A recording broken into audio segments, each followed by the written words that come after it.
All right, let's talk about something that's literally everywhere, but we almost never see it. Information security.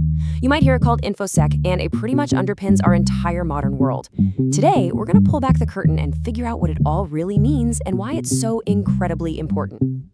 I mean, just think about it for a second. Your private messages, your online banking, all the way up to the huge systems running global finance and even national defense.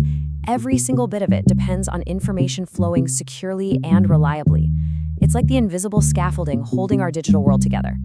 So, what happens when that scaffolding starts to get attacked? Well, the threats are coming from all sides all the time. We're talking everything from viruses and phishing scams that you might get in your email to super sophisticated corporate espionage and ransomware attacks that can hold an entire company's data hostage. The sheer scale of these risks is exactly why information security had to become a serious, formal discipline. So how in the world do we even begin to protect all of this incredibly valuable information? Well, it's not as simple as just, setting up a firewall and crossing your fingers. InfoSec is a really structured practice, and it's built on 3 fundamental goals. And at the absolute core of that practice is a concept that everyone in the field knows, the CIA triad. Now, before your mind goes to spies and secret agents, this has nothing to do with that CIA. In our world, CIA stands for confidentiality, integrity, and availability. These 3 principles, they are the absolute bedrock of everything we're about to talk about. First up is confidentiality. This one's pretty easy to grasp. It's all about keeping secrets. A great way to think about it is like a sealed letter. Confidentiality makes sure that only the person it's addressed to can actually open it and read what's inside. In the digital world, that means stopping anyone who isn't authorized from getting their hands on sensitive data. Next, we have integrity. This is all about making sure that your information is trustworthy, that it hasn't been messed with. Let's go back to our sealed letter. Integrity means that what's written inside that letter hasn't been changed along the way. The message you end up reading is the exact same message that was originally sent. And finally, we have availability. This one sounds simple, but it is so critical. It just means that information has to be accessible to the right people right when they need it. Think about an online store's website crashing during a massive sale. That's a huge failure of availability. This principle is what protects systems from things like denial of service attacks that just want to shut everything down. Okay, so confidentiality, integrity, and availability. Those are the big goals. But how do we actually make them happen? Well, it's not magic. It's a strategic process that's built on a pretty clear blueprint. The first pillar of that blueprint is risk management. And here's the thing. You just can't protect against every single possible threat out there. It would cost a fortune, and it would be impossible to get anything done. So instead, security is a balancing act. It's this continuous process of looking at what's valuable, what the threats are, and then finding the smartest, most cost-effective way to defend it. And risk management isn't a one-and-done kind of thing. It's a cycle that just keeps going. You figure out what you need to protect, you look at the threats, and you put security controls in place. But here's the key. You then have to check if those controls are actually working, and then you start the whole process over again. It never stops because the threats, well, they never stop either.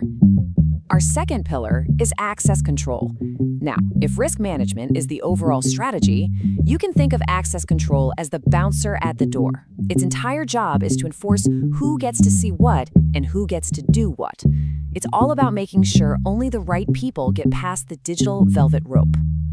And this usually happens in 3 clear steps. First up, identification. You say who you are, usually with something like a username. Second, authentication. You have to prove you are who you say you are, with a password or maybe your fingerprint. And third, authorization. Once you're in, the system checks what you're actually allowed to do. Just because you're in the building doesn't mean you have the keys to every single room. And that brings us to our third pillar, defense in depth. The core philosophy here is that no single security control is perfect. Any one of them can, and eventually might, fail. So what you do is you build your security in layers. You overlap them so that if an attacker manages to get past one defense, there are several more waiting to stop them. The classic way to visualize this is to think of an onion. Right at the very core, that's your valuable data. To get to it, an attacker has to peel back layer. after layer after layer. You've got physical security, then network defenses, then safeguards on your apps, and finally, you have the people who are actually using the system. And that brings us to what might just be the most important and honestly, the most overlooked part of information security. We've talked a lot about technology and processes, but what about us? What about the people? Yeah, the research is pretty blunt about this. After all the firewalls, all the encryption, all the complex controls are put in place, the most vulnerable point in most information systems is the human user. Just think about how many massive data breaches you've heard about that weren't caused by some brilliant piece of code, but because one employee got tricked by a phishing email and gave up their password. It can all come down to one person making one mistake. And that means you can't just solve this problem by buying more technology. The real solution is building a strong information security culture. One where security isn't just seen as the IT department's problem, but as a shared responsibility that's woven into how everyone does their job every single day. A really strong security culture is made up of a lot of different things. It's about people's attitudes towards security rules, their actual day-to-day behaviors, like locking their computers, their awareness of the threats out there, and just a shared understanding that everybody plays a part in keeping the organization safe. So let's try to bring all of this together now. We've got our goals, we have our strategic pillars, and we understand that the human element is at the center of it all. What's the big picture here? What's the main takeaway? It's this. Security is not a destination. It's not some product you can buy off a shelf, install, and then just forget about. It is a continuous, dynamic, ongoing process of managing risk. The goal isn't to get rid of all risk, because that's impossible. The goal is to get it down to a level that you're comfortable with. And that whole process is a constant balancing act. You're always weighing the need for protection against cost and against productivity. If you make things too secure, people can't get their work done. If you spend too much, you hurt the business.